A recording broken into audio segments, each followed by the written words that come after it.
तभी से सदाशिव पशुपति नाम से जगत में विख्यात हुए। ओम नमः शिवाय। आस्था सागर यूट्यूब चैनल में आपका स्वागत है। रुद्र संहिता के युद्धखंड के 90वें अध्याय में आज हम भगवान शिव की यात्रा के बारे में वर्णन सुनेंगे। सनत कुमार जी बोले, हे महर्षि, भगवान शिव के लिए बनाया गया वह दिव्य रथ अनेकानेक आश्चर्यों से युक्त था। विश्वकर्मा द्वारा बनाया गया वह रथ ब्रह्मा जी ने भगवान शिव को समर्पित कर दिया। तत्पश्चात श्री हरि विष्णु, ब्रह्मा जी और सभी देवता एवं ऋषि मुनि कल्याणकारी भगवान शिव की प्रार्थना करने लगे। उन्होंने भगवान शिव को दिव्य रथ पर आरूढ़ किया। स्वयं ब्रह्मा जी उस रथ के सारथी बने। भगवान शिव के रथ पर आरूढ़ होते ही चारों दिशाओं में मंगलगान होने लगे, पुष्प वर्षा होने लगी। ब्रह्मा जी ने सर्वेश्वर शिव की आज्ञा लेकर रथ को आगे बढ़ाया। वह उत्तम दिव्य रथ भगवान शिव को लेकर विद्युत गति से आकाश में उड़ने लगा। जब भगवान शिव का वह दिव्य रथ तेजी से आकाश मार्ग से होता हुआ उन त्रिपुरों की ओर जा रहा था, तो बीच मार्ग में ही कल्याणकारी देवाधिदेव भगवान शिव ब्रह्मा जी से बोले, हे विधाता, तारकाक्ष, कमलाक्ष और विद्युन्माली नामक परम बलशाली राक्षसों का वध करने के लिए मुझे उनके समान ही शक्ति चाहिए। वे तीनों असुर पहले मेरे परम भक्त थे, परंतु श्रीहरि की माया से मोहित होकर उन्होंने भक्ति मार्ग को त्याग दिया है। अब उन त्रिपुर स्वामियों में तामसिक प्रवृत्ति बढ़ गई है, पशुत्व बढ़ गया है।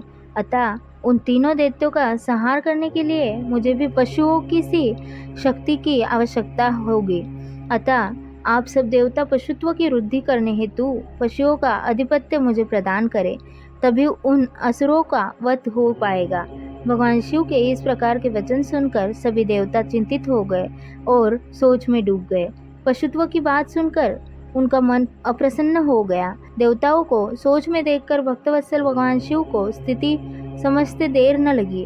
वे देवताओं की चिंता तुरंत समझ गए। देवताओं से भगवान शिव ने कहा, देवताओं, इस प्रकार दुखी मत हो, मैं तुम्हारे दुख का कारण समझ गया हूँ। तुम लोग यह कदापि मत सोचो कि पशुत्व से तुम्हारा पतन हो जाएगा। मैं तुम्हें पशुत्व से मुक्ति का मार्ग बताता हूँ। हे देवताओं, जो भी पवित्र मन और स्वच्छ निर्मल हृदय एवं उत्तम भक्ति भावना से दिव्य पाशुपत व्रत को पूरा करेंगे, वे सदा सदा के लिए पशुत्व से मुक्त हो जाएंगे। हमारे अतिरिक्त जो मनुष्य भी पाशुपत व्रत का पालन करेंगे, उन्हें भी पशुत्व से मुक्ति मिल जाएगी। हे देवताओं, नित्य ब्रह्मचर्य को पालन करते हुए 12, 6 अथवा 3 वर्षों तक पशुपत व्रत का पालन करने से सभी मनुष्य एवं देवताओं को पशुत्व से हमेशा के लिए मुक्ति मिल जाएगी तथा मोक्ष की प्राप्ति होगी। उनका कल्याण होगा, क्योंकि पशुपत व्रत परम कल्याणकारी है।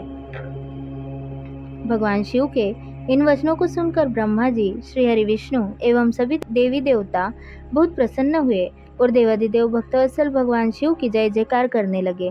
तब सब देवता प्रसन्नता पूर्वक अपने अभिष्ट कार्य की सिद्धि के लिए पशु बन गए। तभी से सदाशिव पशुपति नाम से जगत में विख्यात हुए। उनका पशुपति नाम अत्यंत कल्याणकारी एवं अभिष्ट की सिद्धि देने वाला है। उस समय भगवान शिव के स्वरूप को देखकर सभी देवता एवं ऋषिगण बहुत प्रसन्न हुए। तत्पश्चात भगवान शिव ने अन्य देवताओं के साथ त्रिपुरों की ओर प्रस्थान किया। उस समय सारे देवता अपने हाथों में हल, मुसल, भुशुंडी और अनेक प्रकार के अस्त्र शस्त्र धारण करके हाथी, घोड़े, सिंह, रथ और बेलों पर सवार होकर चल दिए। भगवान शिव की जय जयकार करते हुए वे आगे बढ़ते जा रहे थे।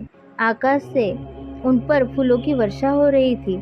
कल्याणकारी भगवान शिव के साथ उनके केश, विगतवास, महाकेश, महाज्वर, सोमवल्ली, सवर्ण, सोमप, सनक, सोमध्रुक, सूर्यवर्चा, सूर्यप्रेक्षणक, सूर्याक्ष, सूरिनामा, सूर, सुंदर, प्रस्कंद, कुंदर, चंड, कंपन, अतिकंपन, इंद्र, इंद्रजय, यंता, हिमकर, शताक्ष, पंचाक्ष, सहस्राक्ष, महोदर, सतीचहु, सताश्य, रंक, कर्पूरपुतन, द्विशिख, त्रिशिख, अहंकार कारक, अजवक्र, अष्टवक्र, हयवक्र, अर्धवक्र आदि महावीर बलशाली गणाध्यक्ष उनको घेरकर चल रहे थे।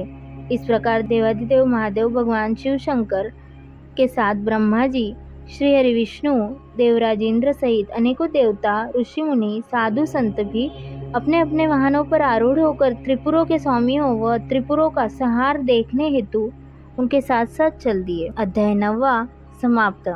आगे की कथा हम अगले अध्याय में सुनेंगे। ओम नमः शिवाय।